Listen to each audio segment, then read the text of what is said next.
जय श्री कृष्णा। राधे राधे भगतजनों, आज मैं आप सबको भगवान द्वारकाधीश की एक पावन कथा सुनाने जा रही हूँ। यदि आपको कथा पसंद आए तो वीडियो को लाइक अवश्य कीजिएगा। पुराने समय की बात है, गंगा नदी के तट पर एक साहूकार और साहूकारनी रहते थे। साहूकार महाकंजूस था। उसके हाथ से एक भी पैसा दान पुण्य के नाम से नहीं छूटता था, जबकि साहूकारनी धार्मिक विचारों वाली थी। वह दान पुण्य में बहुत विश्वास करती थी। वह साहूकारनी नित्य प्रतिदिन पूजा पाठ करती थी एवं दान धर्म के लिए साहूकार से पैसे मांगती। तब साहूकार साहूकारनी से लड़ झगड़ कर साहूकारनी को चुप करा देता था। साहूकारनी साहूकार से बार बार कहती थी कि अब आपकी आयु बीतती जा रही है, कुछ दान धर्म कर लिया करो जिससे कि जीवन का उद्धार हो सके। परंतु साहूकार पर साहूकारनी की बातों का कोई असर नहीं होता। फिर एक दिन की बात है, साहूकारनी साहूकार से बोली कि चलो और कुछ मत करो, आप कम से कम गंगा में स्नान तो कर ही सकते हो, वही कर लो। हम गंगा के किनारे पर रहते हैं, गंगा में डुबकी लगाकर कुछ पुण्य ही कमा लो आप। लगातार साहूकारनी के ऐसा कहने पर साहूकार ने एक दिन सोचा कि चलो एक दिन गंगा में डुबकी लगा लूं, कुछ धर्म पुण्य कमा लेता हूं। साहूकारनी मुझे बार बार बोलती है, उसकी इस बात को मानने में कोई हर्ज नहीं है, और दूसरा इस कार्य में मेरा कोई पैसा भी खर्च नहीं होगा। इस प्रकार सोचकर साहूकार गंगा में स्नान करने के लिए अब चल पड़ा। फिर चलते चलते रास्ते में साहूकार को ध्यान आया कि गंगा के घाट पर तो पंडे बैठे होंगे और कोई न कोई पंडा मुझे घेर लेगा और फिर मुझसे पैसे मांगेगा। यह सब सोचता हुआ साहूकार चलते चलते गंगा जी के उस घाट पर पहुंच गया जहां मृत शरीरों का संस्कार किया जाता था। साहूकार ने सोचा कि यहाँ इस घाट पर कोई नहीं आता होगा। ऐसा सोचकर साहूकार गंगा जी में डुबकी लगाने के लिए घुस गया। उसी समय भगवान श्री हरि धरती का भ्रमण करने के लिए निकले हुए थे। भगवान श्री हरि उस साहूकार की सारी चतुराई को देख रहे थे। भगवान ने अपना रूप एक पंडे का बनाया और फिर साहूकार के पास पहुंच गए। जैसे ही साहूकार गंगा से स्नान करके बाहर निकला, पंडे का रूप बनाए हुए भगवान श्री हरि साहूकार के सामने आकर कहने लगे कि यजमान, आपकी जय हो। साहूकार यह सब देखकर हक्का बक्का रह गया और फिर साहूकार सोचने लगा कि ये पंडा यहाँ कैसे आ गया, यहाँ तो कोई पंडा नहीं आता है। तभी पंडा बने हुए भगवान साहूकार से कहने लगे कि यजमान की जय हो, आप जैसे यजमानों से ही हमारी रोजी रोटी चलती है। आपकी कृपा हो जाए तो मेरे लिए साल भर का राशन पानी, रोजी रोटी का जुगाड़ कर दीजिए। यह सुनकर साहूकार बोला कि पागल तो नहीं हो गया, कहाँ से दिलाऊं तुझे साल भर का राशन पानी। तब पंडा रूप धारण किए हुए भगवान श्री हरि बोले कि यजमान, आप कृपा करके 6 महीने के भोजन पानी की ही व्यवस्था करवा दें। परंतु साहूकार फिर भी नहीं माना। तब पंडा बने भगवान कहने लगे कि चलो यजमान, आप एक दिन का ही राशन पानी दे दो। अब वह साहूकार इस बात पर भी नहीं माना। जरा भी वह साहूकार टस से मस नहीं हुआ। अंत में भगवान श्री हरि कहने लगे कि यजमान, और कुछ नहीं तो एक धेला ही दे दो। जब साहूकार ने यह देखा कि यह पंडा तो मेरा पीछा नहीं छोड़ेगा, यह तो मेरे पीछे ही पड़ गया, तब साहूकार उस पंडे से बोला कि मेरे पास तो एक धेला भी नहीं है, तुम उधार में रख लो। तब पंडा बने हुए भगवान कहने लगे कि ठीक है यजमान, उधार में दे दो, कुछ तो दो। यह कहकर साहूकार अपने घर चला गया। अब थोड़े समय के बाद पंडे का रूप बनाए हुए भगवान भी साहूकार के घर पहुंच गए और वहां जाकर साहूकार के घर का द्वार खटखटाया।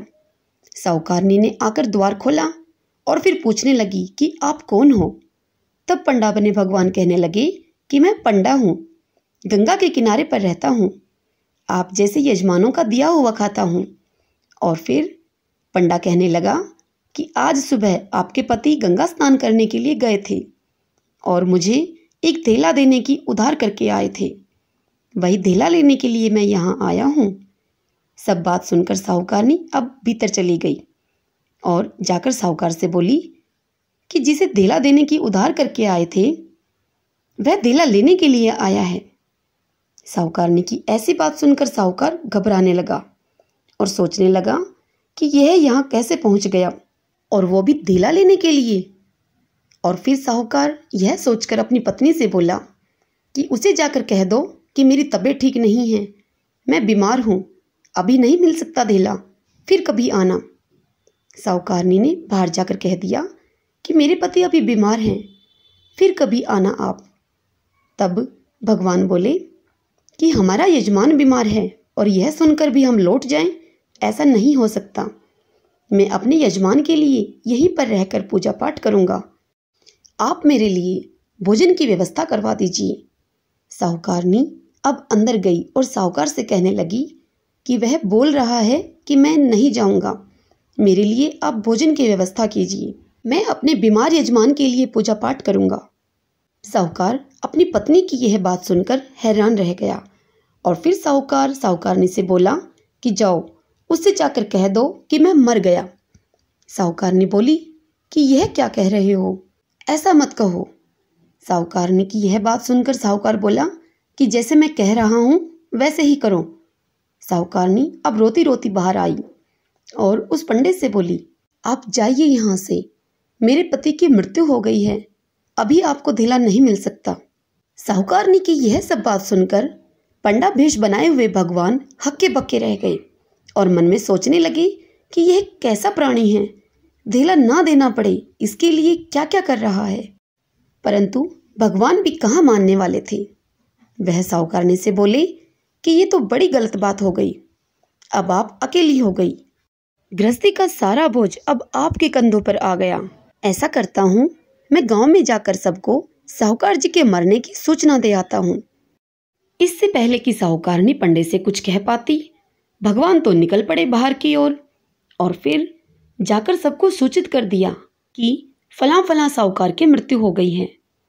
और अब भगवान सोचने लगे कि अब तो उठेगा ही, जब सारे गांववासी उसके घर में जमा होंगे उसकी मृत्यु का समाचार पाकर, और जब वह उठेगा तो मैं भी अपना धेला उससे मांग लूँगा। लेकिन साहूकार भी धेला देने को तैयार नहीं था। अब साहूकार के घर में गांववासी इकट्ठे होकर उसे ले जाने की तैयारी करने लगे, लेकिन फिर भी साहूकार उठा नहीं। अब सभी जन मिलकर सभी तैयारियां करके साहूकार को शमशान लेकर पहुंच गए। अब साहूकार को चिता पर लेटा दिया गया, परंतु साहूकार टस से मस न हुआ। अब साहूकार को अग्नि देने की तैयारी होने लगी और वहीं पर पंडे का भेष धारण किए हुए भगवान सोचने लगी कि यह कैसा आदमी है, जीवन देने को तैयार है परंतु धेला देने को नहीं। अब जैसे ही लोग साहूकार को अग्नि देने लगे, तभी भगवान बोले कि रुको, मुझे इसके कान में कुछ कहना है। और फिर भगवान साहूकार की चिता के पास आकर साहूकार के कान में बोले कि बैकुंठ से आया हूँ, द्वारकाधीश मेरा नाम है, जो मांगना चाहता है सो मांग ले, मैं तुझे सब कुछ देने को तैयार हूँ। ऐसा सुनकर साहूकार ने सोचा कि यह तो साक्षात भगवान है मेरे पास। और फिर साहूकार ने यह सोचते हुए झट से अपनी आंखें खोली और फिर साहूकार ने पंडे को अपने सामने पाया और मन में साहूकार सोचने लगा कि यह तो वही पंडा है जिससे मैंने धेला देने की उधार की हुई है, अब यह धेला मांगेगा मुझसे। यह सोचकर साहूकार ने झट से अपनी आंखें फिर से मूंद ली।